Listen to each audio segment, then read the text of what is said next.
Empowering, liberating, and shockingly honest. It's the Weston Martinez Podcast on 930amtheanswer.com. Now here's Weston Martinez.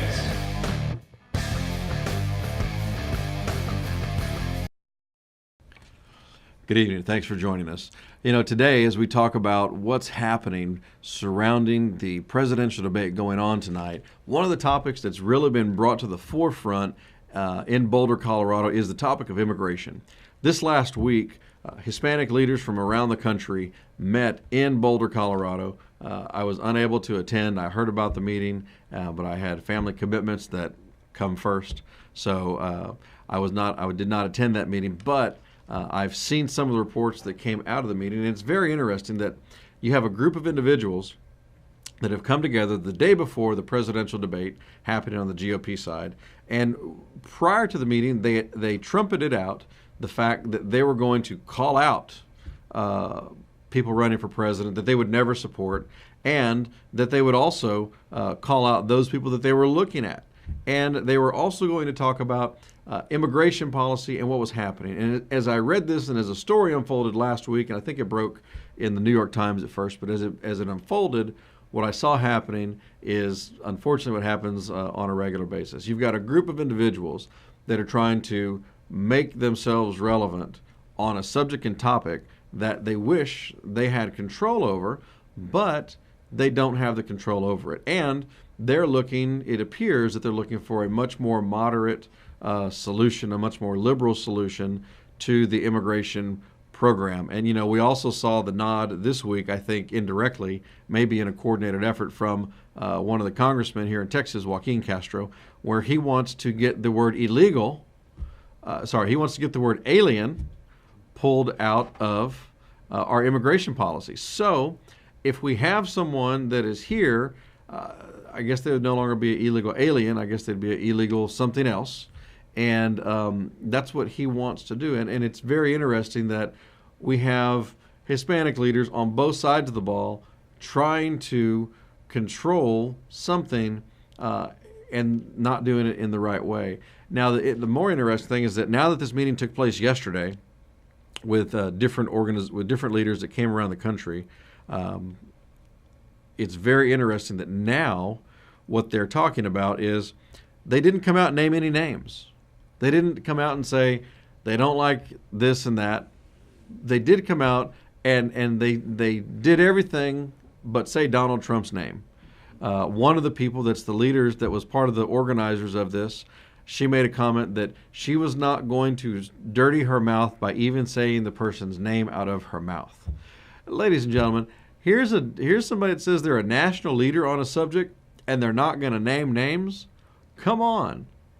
Get real. Get with the program. Let people know how you feel, who you support, what is going on, so that you can help be relevant. Because so as I watched the rest of it, the other person that was supporting this meeting coming together was on the Bush leadership team. So here you have a group of people that got together on their own in Colorado before the presidential debate that's going to happen tonight. And that group basically did everything but say Donald Trump's name. Now, before you send me any hate mail, I'm not a Donald Trump supporter. I am a fan of capitalism. I am a fan of responsibility as well. So, I don't know that Donald and I would, I'm sure we'd have a good time together, but I wouldn't do any business deals with the guy. And but it's very interesting that we have this group that came together and said things like, heed our warning. Don't expect us to come to your side during the general election. If you're not with us now, we will not be with you then. Heed our warning. This is what they said. If you're not with us now, we're not going to be with you then. That is a kindergarten political response to a serious matter that needs serious people at the table. And I would say that these people were there to promote a political agenda, probably there to get hired by one of the top 3 campaigns to do their Hispanic outreach, and really just wanted to find a way to sell more memberships to their clubs. And do they do some good things? I'm sure they did something good. But at the end of the day, that's what's happening. And when you step back and look at it, as we see this come out tonight, I don't care who you support, you have to, first of all, secure the border. Until you secure the border, everything else is a afterthought. Everything else happens after the fact. Now, what do we have to do with the immigration policy? Fix it.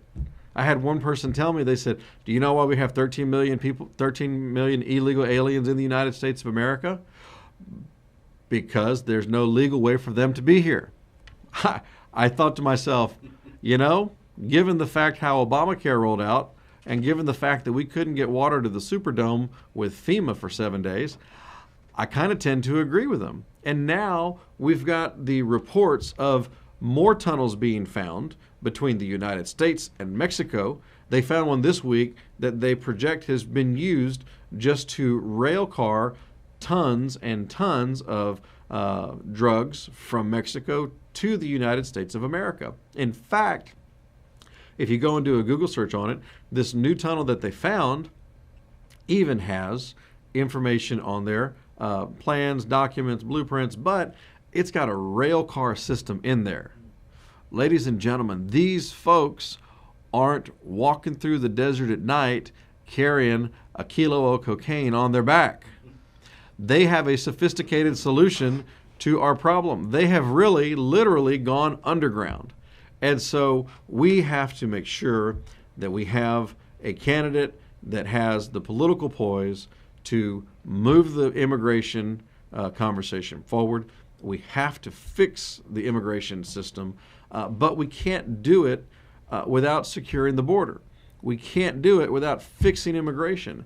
And those are nonpartisan issues. When you have people like San Francisco that have sanctuary cities in place, and those sanctuary cities are causing things like unfortunately, regretfully, the death of people like we had with the poor innocent girl that was just out there on the pier with her dad, and this guy walks up and just shoots her dead. And this guy, we later found out, had been deported 6 or 7 times. And the people knew about it in San Francisco and did not turn this person in. The time for a lawless United States of America has ended. We have to do our part to get engaged, and don't be afraid of somebody running for president that is actually sticking to their guns and being sensible about the solution. Because let me tell you, when you're negotiating with certain groups, you cannot show them what your second position is, because that will all of a sudden be used as a negotiating tactic against you. So we don't want a president that is going to show all their cards on day one. We do want a president that is going to show what their basis is. Is their basis the Constitution? Is their basis to follow the law? Or do they believe in a revisionist society where we have so many different folks that want to ruin our country by one way or another? So we'll talk about the 14th Amendment another day. It'll be a very interesting topic. I will tell you that is one of the things that does need to change in our country. This is not a position that I held until just recently, but we'll talk more about that. Thank you for tuning into the Weston Martinez program today. Be sure and share this message on Facebook and on Twitter, and check us out on the different programs that we're on. Check out the website. We'll be having some of our advertisers that'll be on there in the near future, so we can let you know who you need to frequent and who really supports getting our country moving back in the right direction. Thank you, and God bless. Share the Weston Martinez podcast on Twitter and Facebook. Thank you for listening to the Weston Martinez podcast on 930amtheanswer.com. You now have Weston's permission to download another chapter.